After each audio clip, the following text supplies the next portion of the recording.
शेर Yes. वो मौजून और मुकफ़ा कलाम है, यानी जिसमें एक वजन भी हो और काफिया भी हो, और उसमें आप शेयर करने का, कहने का इरादा भी रखते हो, कसद भी करते हो। जबकि जो कुरान Yes. पाक है वजन उसके अंदर भी आता है, जैसे अलम नशरह लका सदरक, ठीक है, वो वदअना अन्का विज़रक, ठीक है, उसमें भी रक रक Yes. वजन पे आ रहा था, लेकिन वो क्या था कि वो आपका, उसमें अल्लाह ताला का कलाम है ये, और इसमें शायरी का कसद नहीं है, इस वजह से उसको हम शायरी नहीं कह सकते, ठीक है।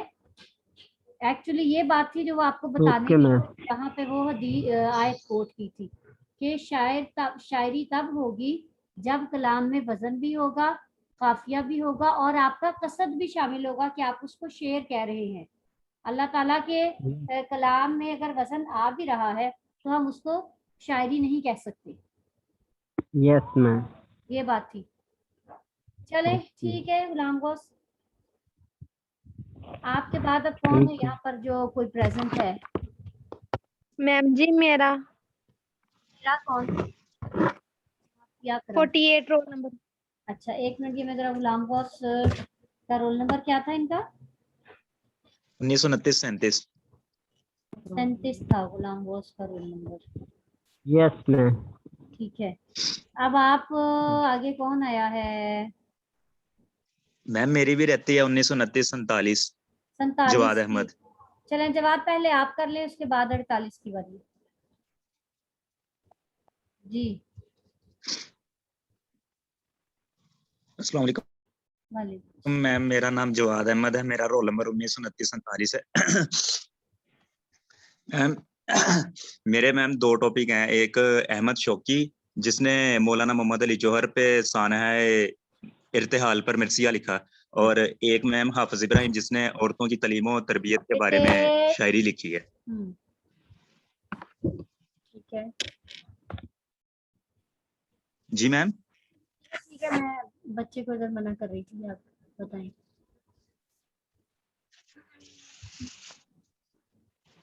मैम आवाज आ रही है? हाँ जी आ रही है, बच्चे आ रही है। जी मैम, पहले हाँ अहमद शौकी के बारे में थोड़ा देख लें कि अहमद शौकी कौन है। मैम अहमद शौकी जो है वो एक जदीद दौर के शुअरा का अमीर है, जो कायरा में 1870 में पैदा हुए, और एक मालदार घराने में मैम पैदा हुए थे। मैम इन्होंने कानून और अदब की तालीम फ्रांस में हासिल की, और इसके बाद मैम पहली जंग अजीम जब हुई तो अंग्रेजों ने इसे स्पेन जलावतन कर दिया था। अच्छा अब तो ये मैम ये बताएं कि काहिरा वापस इसका लौटा तो अदीबा। शायरी में जो एक अहम काम इन्होंने किया है वो क्या काम है अहमद शौकी का?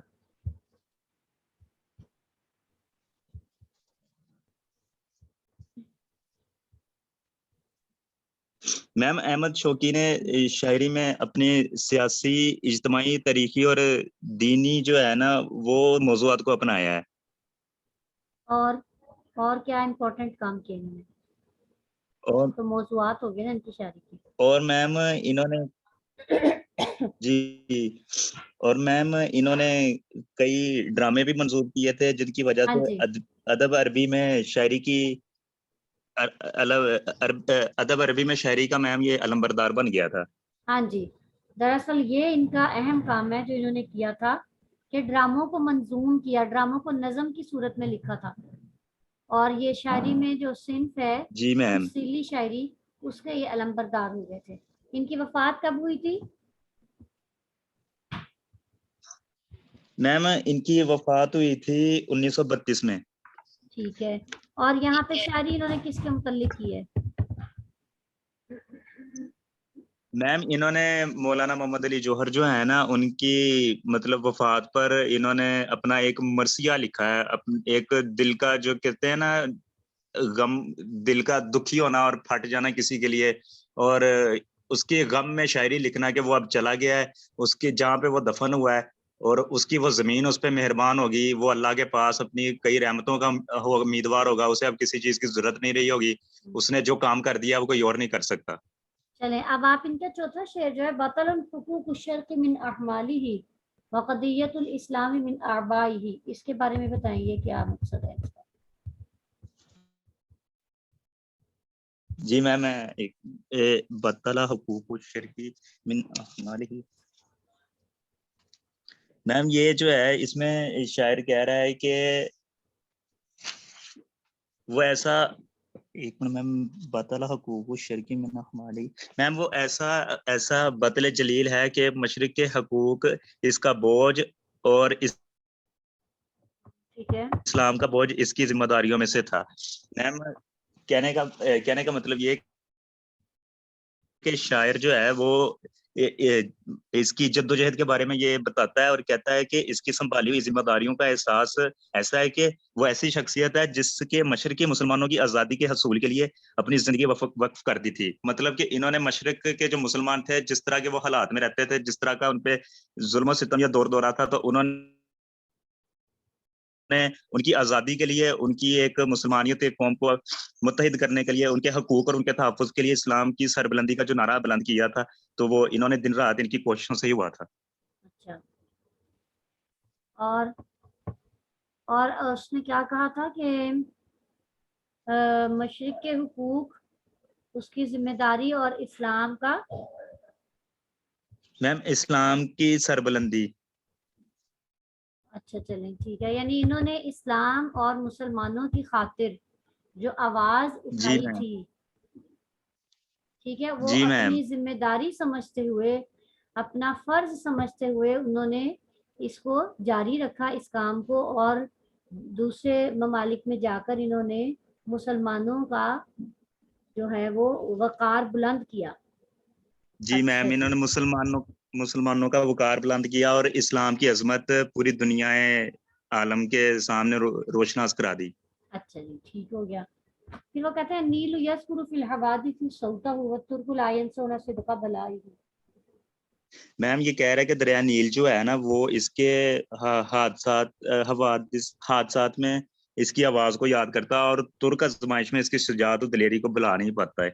मतलब कि मैम शायर कहता है कि जो दरिया नील की तुगयानी है ना, वो इसके हादसात और तुर्क आजमाइश में दिलेरी का जो निशान है ना, वो बताते हुए दरिया नील कहता है और अपने इजहार ख्याल करता है और कहता है कि मोहम्मद अली जौहर जो है ना, वो इसकी शान शौकत जो है वो इतनी बुलंद थी कि दरिया नील भी है ना, वो भी मैम इसे दरिया नील की उठती लहरों से भी ना मैम इसे बहुत याद करता है मौलाना मोहम्मद अली जौहर को, जो उसने कारनामे कर दिए हैं।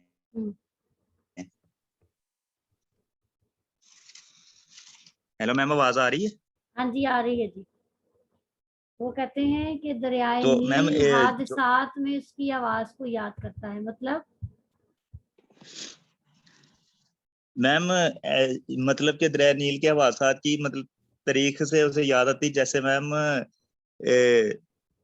ये दरिया नील जो है ना, वो ये बयान कर रहा है, कहता है कि उसकी जो आजमाइश की दिलेरी थी वो उसका शुमार करता दरियाए नील क्या है, दरियाए नील होता है कहाँ कि है? हर कोई मतलब इस तरह आजमाइशों से। मैम दरिया नील किस उधर ही इलाके में मामा है? मैम मिस्र की तरफ है, मिस्र में मिस्र हो में, जाता है। मिस्र में है ना। जी। तो वो कहता ये जी। है कि मिस्र के ऊपर जब कभी मुश्किल हालात आते हैं, जी। जब तुर्की में रहने वाले मुसलमानों पर मुश्किल आती है, उनकी कोई जी मैम। आजमाइश आती है, तो ये शायर ऐसा जी मैम। हीरो था, ऐसा ये अजीम इंसान था कि चाहे वो कोई मसला मिस्र को हो या जी वो मैम। कोई मसला, कोई आजमाइश तुर्कियों पर आए, तो क्या होता था कि जो शायर था ये उनके लिए, सॉरी शायर कह दिया, मौलाना मोहम्मद अली जौहर जो थे, ये ऐसे इंसान थे कि ये उनके लिए आवाज बुलंद करते थे।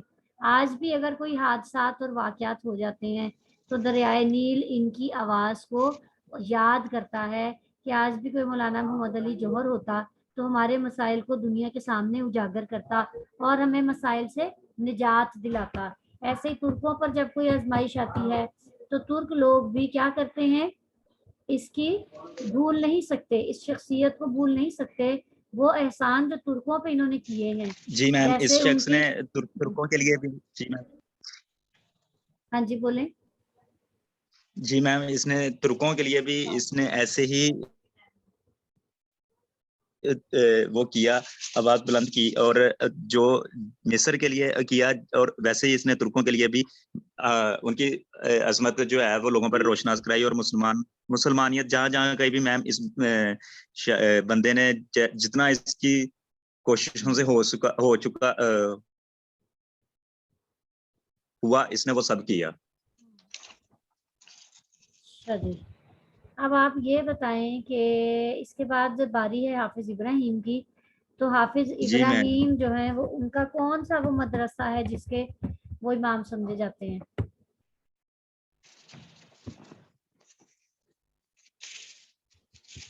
मैम जी आवाज नहीं आ रही है आपकी। हाफिज इब्राहिम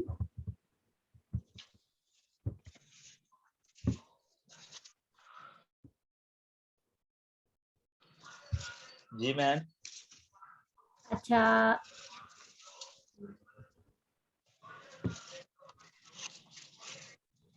हेलो मैम, आवाज नहीं आ रही। हाँ जी आ रही है आपकी आवाज अब मुझे। हाफिज इब्राहिम दरअसल क्या जी मैम, इनका पेशे के एतबार से क्या थे?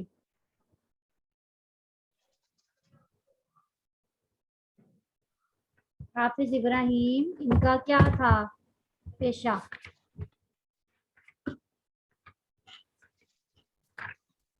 मैम हाफिज इब्राहिम जो है वो इन्होंने मैम एक जो शायरी थे ये, लेकिन लड़कपन में इन्होंने अपनी शायरी नहीं, जो है ये वो, पेशे के एतबार से क्या थे?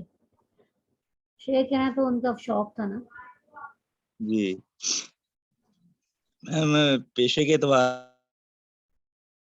से ये एक इंजीनियर हैं बच्चे, इंजीनियर। मोहम्मद हाफिज ओ, इब्राहिम फाहमी एक मशहूर इंजीनियर थे, जो कि हाफिज जी इब्राहिम के मैम, नाम से जाने जाते थे। और इनका क्या जी मकाम व मैम, मर्तबा है मिस्र में? मैम ये एक बहुत आला पाए दर्जे के शायर हैं और कवि शायर हैं, और इनकी मिस्र के मिस्र वाले बहुत इज्जत करते थे। बच्चे, मिस्र के कौमी शायर हैं ये, ठीक है। सही, जी मैम, जैसे हमारे अल्लामा इकबाल कौमी शायर है ना, ऐसे इनके हाफिज इब्राहिम है। अच्छा, हाफिज सही मैम। इब्राहिम ने आगे जो की है, ये कहाँ इन्होंने ये कसीदा पढ़ा? मैम ये कसीदा इन्होंने वो पढ़ा था एक ये मैम चूंकि बच्चों की और लड़कियों की तालीम और तरबियत के बारे में था, तो इन्होंने ये एक गर्ल्स स्कूल था उसकी इमदाद के लिए पढ़ा था, पोर्ट सईद में। पोर्ट सईद में गर्ल्स स्कूल एक बनाया गया था, उसकी मदद के लिए उन्होंने लोगों को उभारा था इस बात पर कि वो मदद करें, और लड़कियों की तालीम कितनी ज़रूरी है उसके लिए स्कूल कायम करना है, तो जी मैम, उसके लिए उन्होंने इस, फंड्स को जी इस तरफ, जनरेट किया जाए। इस तरफ तवज्जो दिलवाई थी, और इसी वजह से वो स्कूल की भी मतलब उन्होंने पब्लिसिटी की थी काफी, हाँ के जी, हाँ स्कूल जी, जो है वो लड़कियों के लिए बहुत जरूरी होता है। हाँ एक जी। औरतों की तालीम और तरबियत के बारे में उन्होंने कहा था कि जैसे मैम कह लें कि एक औरत की तालीम और तरबियत पूरे माशरे की तालीम और तरबियत होती है। अगर मशरिक के लोग, बर्रसगीर के लोग, मशरकी लोग जो है मुसलमान, ये अगर पीछे हैं तो हाँ इसी जी, वजह से है कि औरतों की तालीम और तरबियत जो है वो नहीं पर है, तवज्जो यहाँ नहीं पे देते। हाँ जी। तवज्जो नहीं है। अच्छा, शायर कहते हैं कि अनाला अकूलु दाऊ दाउन निसा सवाफिरा, क्या मतलब है इसका? वही नरी जाली ये जुलना फिलस बाकी, ये चौथा नंबर शेर है, चौथा और पांचवा। चौथा, पांचवा और छठा ये जरा करें इसकी जल्दी से।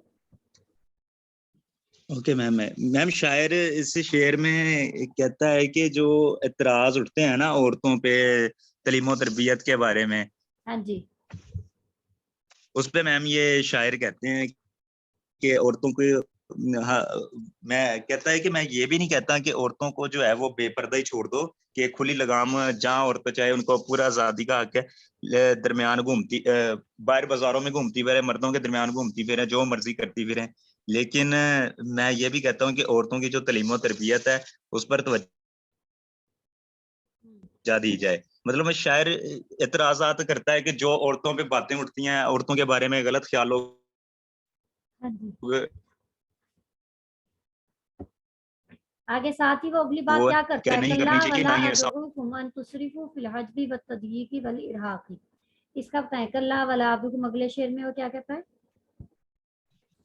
मैं यही मैम कह रहा है कि मैं ये भी नहीं कहता कि हरगिज वो तुम्हें इस तरफ बुलाता, और ना ही मैं तुम्हें हरगिज इस तरफ बुलाता हूँ कि तुम पर्दा कराने, तंगी करने और सख्ती और दबाव करने में ज्यादती करो, हद से बढ़ जाओ। अच्छा, जी मैम। तो करो क्या फिर, फतवस्सतु फिल हालातैनि वांसिकू।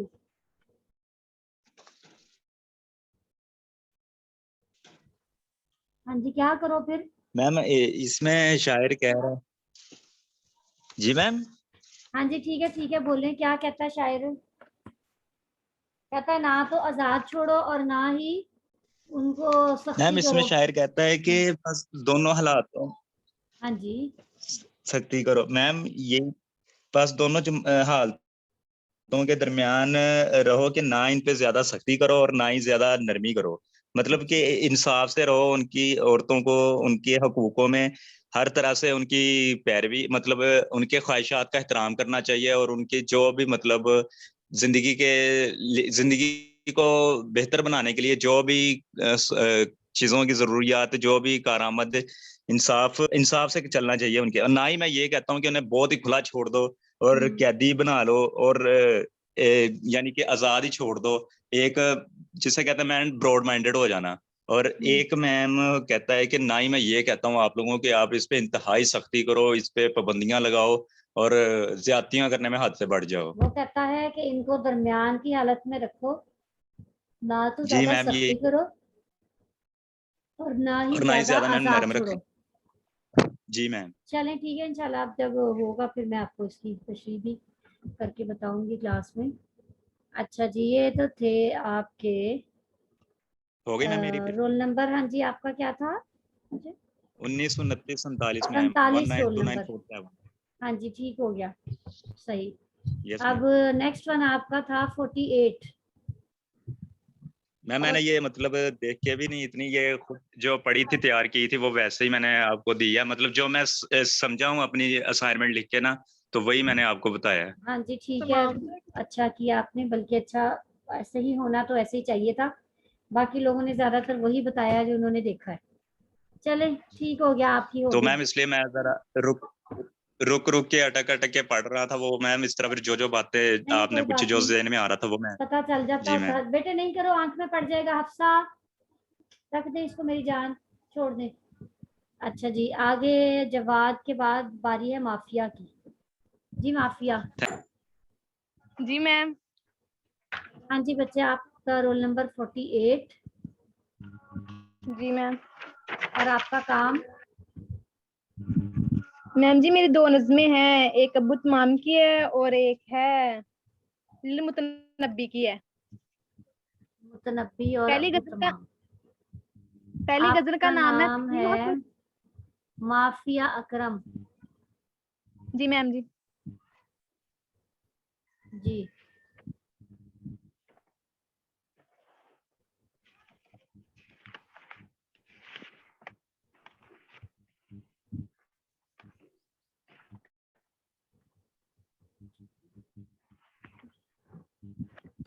अबू तमाम।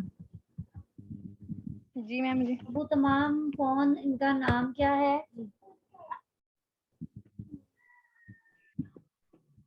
चलिए करती हूँ मैं, बस अभी अपने बेटे को करती हूँ। अब ये खत्म होने वाली ना, मैं भी आती हूँ मेरी जान। जी मैं बच्चे, नकिल फुआदा मैम का जी हैसु शीता मिनल हवा मल हुब्बु इल्ला लिल हबीबिल अव्वली। क्या मतलब है इसमें, शायद क्या कहना चाहता है? मैम जी इसमें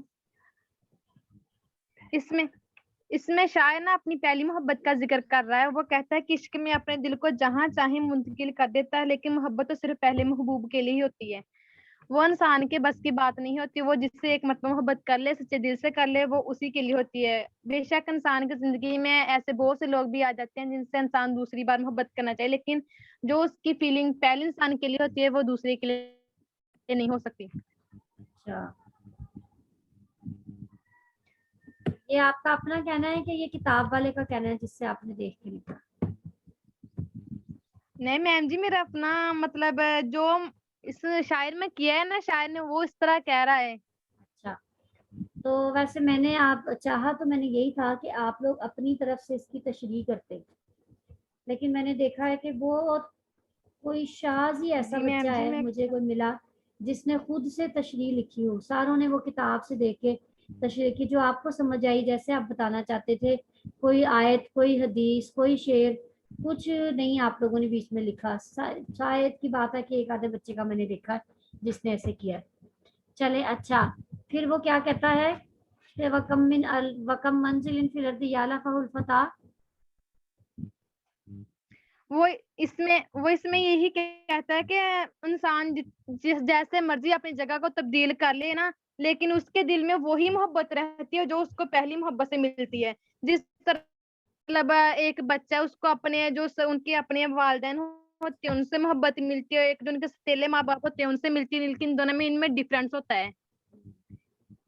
इसी तरह वो शायर कहते हैं कि जो इंसान की अपनी मतलब होती है मोहब्बत, इंसान की अपने सके जैसे माँ और बेटे से मोहब्बत करता है, बेटा माँ से मोहब्बत करता है, वो अपनी एक अलग फीलिंग जो इश्क होती है महबूब और उसके दरमियान, आशिक के दरमियान, वो अलग होती है। वो कहता है वो जो एक बार एक इंसान से कर लेता है ना, वो उस जितनी दूसरे इंसान से नहीं कर सकता, क्यों उसका दिल उसको ये अच्छा इजाजत नहीं देता।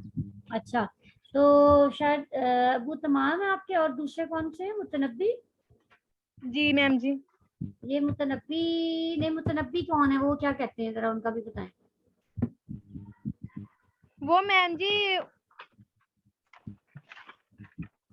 वो भी मैम जी इसी हिस्से में कह रहे हैं कि जो मोहब्बत होती है ना, वो कुछ लोगों को मोहब्बत तो मिल जाती है, लेकिन कुछ को ना इसमें मुश्किलात का सामना करना पड़ता है। जैसे वो कहता है कि वो ही किस्सा पड़ा होता है सोनी महिवाल का ही, रांझे का, इसी तरह का। अगर उन्होंने मोहब्बत की तो उनके लिए ना बहुत से रास्ते में कांटे थे।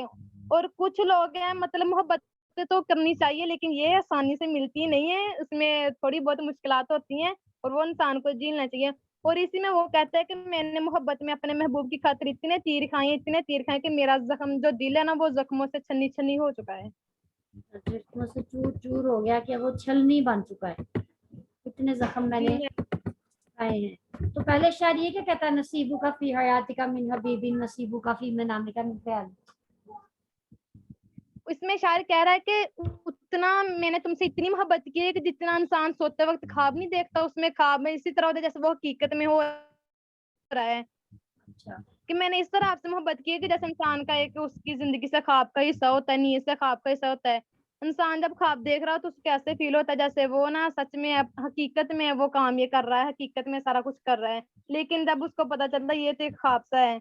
अच्छा लेकिन वो कहता है मैंने तुमसे ऐसा इश्क किया है कि जैसे इंसान का ना होता नहीं हिस्सा जिंदगी में, नींद में, ख्वाब का, इसी तरह मैंने आपसे मोहब्बत की है, इतनी मैंने गहरी आपसे मोहब्बत की है। गहरी मोहब्बत की, लेकिन वो कहते हैं कि नसीब का फी मनामी का मिन ख्याली, के लेकिन ये है कि जैसे ख्वाब खत्म हो जाता है, जब इंसान की आंख खुलती है तो इसी नींद तरह से बेदार होता है इंसान, उसका ख्वाब खत्म हो जाता है। ऐसे ही ये मोहब्बत भी एक दिन खत्म हो जानी है, खत्म हो क्योंकि जाएगी। क्योंकि हर किसी को दूसरे से जुदा आखिरकार होना ही है। अच्छा, फिर वो कहता है कि नोकों पर जी नोकें टूटती हैं, ये क्या मतलब है? शायद कहता ना कि मेरे, अच्छा पहले तो ये कहता है कि जमाने ने मुझ पर इतने तीर बरसाए कि मेरा दिल तीरों की चादर में आ गया है। मतलब जी मैम। मैम वो कहता है कि मुझे लोगों ने इतने मतलब मोहब्बत के बदले में इतने उन्होंने मुझे बातें सुनाई, इतने मुझे ताने दिए कि मेरा दिल ना इस तरह बेजार हो गया है कि मोहब्बत को अब दिल नहीं चाहता। लेकिन ये कि मैं जो मेरे अंदर मोहब्बत का जज्बा है वो था, लेकिन लोगों ने ताने मार मार के उसको इतना बेबहाल कर दिया, बुरा तरीके से उसको छली कर दिया कि अब ये मोहब्बत के नाम से मुझे ना चिढ़ सी होने लगती है। अच्छा, वो कहता मेरा दिल तो चादर में आ गया तीरों की। मैम जी लोगों ने उनको इतने ताने जो लगाए थे। फिर क्या बना? फिर मैम जी उन्होंने कहा कि मैं अपने दिल को बेशक चकनाचूर ही क्यों ना कर दूं, लेकिन मैं मोहब्बत मैंने की, इस बात को मैं तस्लीम करता हूँ।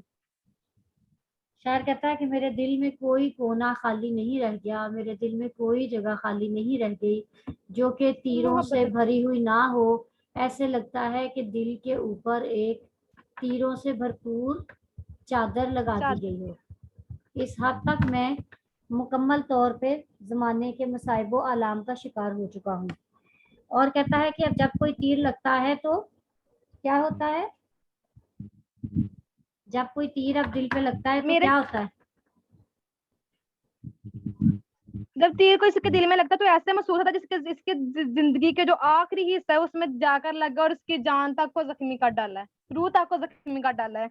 और लेकिन वो कहता है मुझे इन वो कहता लोगों है की कि वो बातों का तीर मुझे अब पहुंचता ही नहीं है, बल्कि नोकों पर नोकें टूटती हैं। ठीक है, दिल जी जो मैम। है वो अब चादर में लिपट गया है कि नोकों पे नोकें टूटती हैं, कोई तीर मुझ तक नहीं पहुंचता।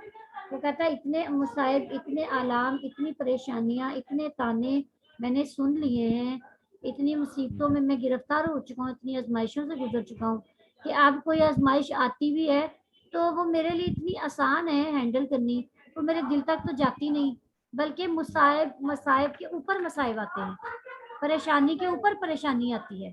ठीक है, कि वो सारे एक दूसरे से टकरा जाते हैं, मेरे मेरे तक कोई नहीं पहुंचता। वो वो कहते हैं अब इनका मुझे कोई फायदा नहीं होता, कोई हाँ, असर नहीं होता। और अब वो क्या इनकी कहता है कि अब मैं इन तीरों की परवाह नहीं करता। और इनसे मुझे कुछ नहीं है, अब जैसे हाँ, मर्जी है अब उनको हैंडल करना सीख गया है। हाँ, शायर कहता मैं इनको हैंडल करना सीख गया हूँ, मुझे मामला फहमी आ गई है कि जब मुझे कोई मुसीबत आनी है, परेशानी आनी, तो मैंने इसको किस तरीके से लेकर चलना है। अच्छा जी, आपकी माफिया अकरम। ठीक है, माफिया आपका हो गया। अब एक रोल नंबर 52 मुझे यहाँ प्रेजेंट नजर आ रहा है। जी मैम। माफिया हाफिज मैम। ओके जी। यस मैम, अस्सलाम वालेकुम। वालेकुम अस्सलाम। 52 रोल नंबर। आपका नाम क्या बेटे? बिलाल मंसूर। मोहम्मद बिलाल मत। हाँ जी, आपका टॉपिक क्या है वो भी बताएं। अमाम बुसेरी और जी बेटे, क्या मसला इंग्लिश। है? आपको अभी तो मैंने यहाँ दी थी, आप यहाँ पढ़ी, वो देखो पढ़ी रही, वो मेरी बेटी की चुप पड़ी, वो देखें पीछे पड़ी। ओहो, मेरा लैपटॉप ना बंद हो जाए, कि अल्लाह करे आपकी प्रेजेंटेशन पूरी हो जाए एटलीस्ट। और मेरा ख्याल आपके अलावा कोई रह भी नहीं गया जिसकी और अभी रहती है। जी बिलाल, आप बोलना शुरू करें जल्दी जल्दी ताकि ये खत्म ना हो जाए, एक्सपायर ना हो। असाइनमेंट टॉपिक है मैम जी। अबू अमाम अबू बुसेरी। इमाम और ये अपने बोसीरी कौन है? इन्होंने क्या लिखा है? क्या आप इनके बारे में जानते हैं? बिलाल हैदर है आपका नाम? आप नहीं बिलाल मंजूर 52 हो रहा, मोहम्मद बिलाल मंजूर। जी। हाँ जी बच्चे बोले। आपका नाम मोहम्मद सईद बिन हमाद बुसेरी था। आप अरब जमहूरी मिस्र में बनु सैफ के इलाके दलासी नामी गांव में पैदा हुए। आपने अरबी ज़बान के अलूम और अदब की तालीम हासिल की और मुख्तलिफ इस शायरी में जो मुख्तलिफ जो इन्होंने शायरी जो लिखी है, इमाम बोसीरी ने, हाँ ये जो जी, कसीदा लिखा है, ये किस किस गर्ज में लिखा था? हजूर सल्लल्लाहु अलैहि वसल्लम की शान में इन्होंने लिखा हुआ है। और मोहम्मद मोहम्मद सल्लल्लाहु अलैहि वसल्लम दोनों जहानों जिन्हों उनसे दोनों ग्रोहों और अरब व अजम दोनों फरीक हैं के आका और सरदार हैं। सल्लल्लाहु अलैहि वसल्लम। ठीक है। अच्छा, और ये बताइए कि शायर ने यहाँ बात की दामाई दातुन नसारा फी नबीहिम, कि छोड़ दो जो दावा नसारा ने अपने नबी के बारे में हाँ किया, जी, इसके बारे में बताओ। छोड़ दे जो ईसाई अपने नबी के बारे में दावा किया, और इसके अलावा आप सल्लल्लाहु अलैहि वसल्लम के बारे में जो वुदू करना चाहते हैं वह यकीन के साथ करें। यानी कि हाँ जो जी। यानी कि ईसाईयत है जो वो ईसाई छोड़कर हजूर सल्लल्लाहु अलैहि वसल्लम पर ईमान लाए और हजूर सल्लल्लाहु अलैहि वसल्लम पर पक्का यकीन रखे, क्योंकि आप सल्लल्लाहु अलैहि वसल्लम आखिरी नबी है। अच्छा, और बस आपकी ज़ात की तरफ मंसूब कीजिए जो बुजुर्गी भी आप चाहें और लेकिन आपके नसारा ने मकबरे क्या उनके बारे में दावा किया था अपने नबी के बारे में? ईसाइयों ने दावा किया था कि हमारे नबी आखिरी हैं, वो खत्म नबूवत पर यकीन नहीं रखते थे, इसलिए नहीं तो आप नहीं, सल्लल्लाहु अलैहि वसल्लम ने ये फरमाया दावा नहीं किया था बच्चे। नसारा ने, नसारा कहते किसे हैं ये पता है आपको? बेटे नहीं करो हफ्सा। नसारा किसको कहते हैं, किन्हें कहते हैं नसारा? नसारा इंसार को मैं बेटा जी नसरानियों को कहते हैं नसारा, नसरानी की जमा ईसाइयों को। ईसाइयों ने हाँ अपने जी, नबी के बारे में क्या दावा किया था? ईसाइयों ने अपने कि वो अल्लाह के बेटे हैं हाँ और वो जी। एक दिन लौट के वापस आएंगे। तो आप, ये शायर क्या कह रहा है कि आप उस दावे को छोड़ दो? हाँ जी, शायर कहता है कि आप उस दावे को छोड़ दो, हजूर सल्लल्लाहु अलैहि वसल्लम पर पक्का यकीन रखो। हजूर सल्लल्लाहु अलैहि वसल्लम और हजूर सल्लल्लाहु अलैहि वसल्लम ने फरमाया कि अल्लाह ताला का ना कोई बेटा है, ना अल्लाह ताला को किसी ने जन्म दिया और ना अल्लाह ताला ने किसी को जन्म दिया। अल्लाह ताला सिर्फ एक है, उसकी शान एक ही है, अच्छा, उसका कोई शरीक नहीं। सही। तो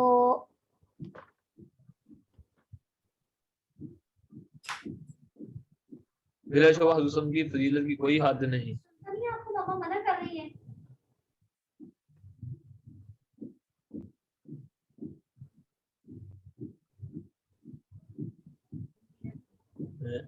आवाज आ रही है मैम? Hello ma'am?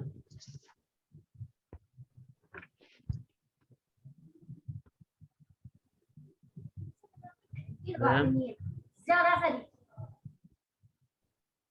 रोज मना करती है और आप वही काम करती हो।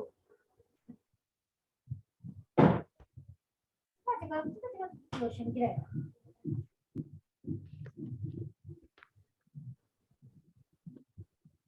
अच्छा लग रहा है, पेंटी लग रही है आपकी।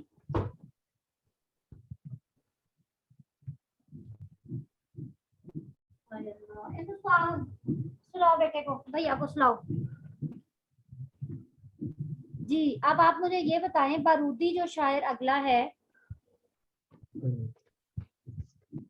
Yes ma'am. बारूदी ने जो शायरी की है उसमें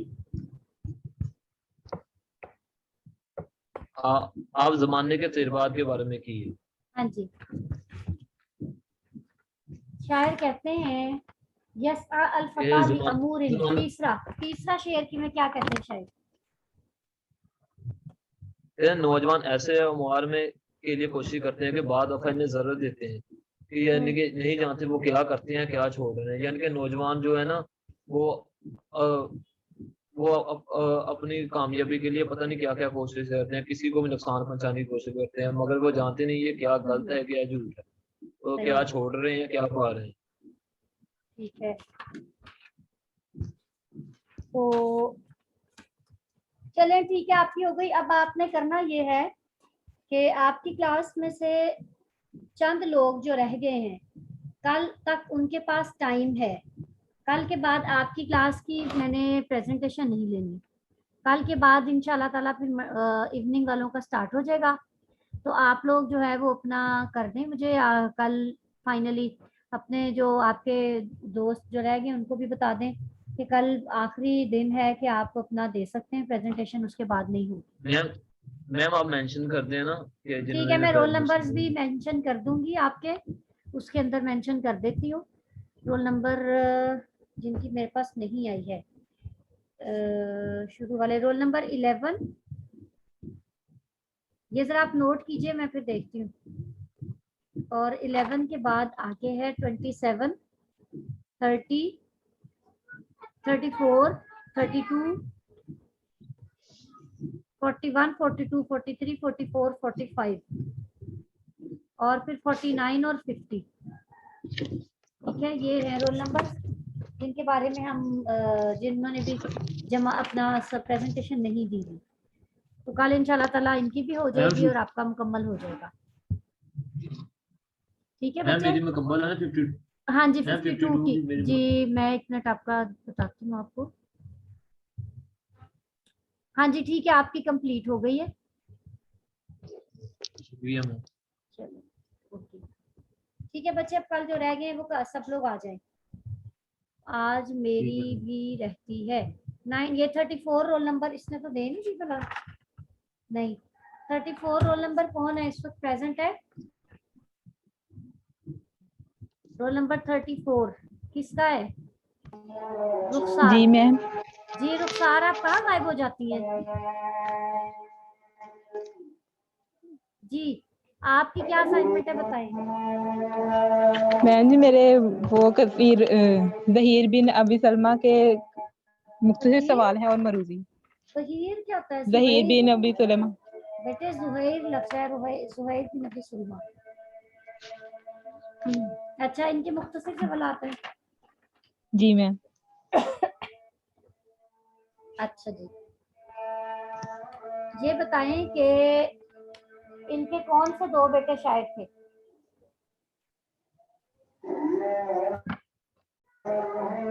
हाँ जी रुखसार। मैम जी आपकी आवाज नहीं आ रही। जी बेटे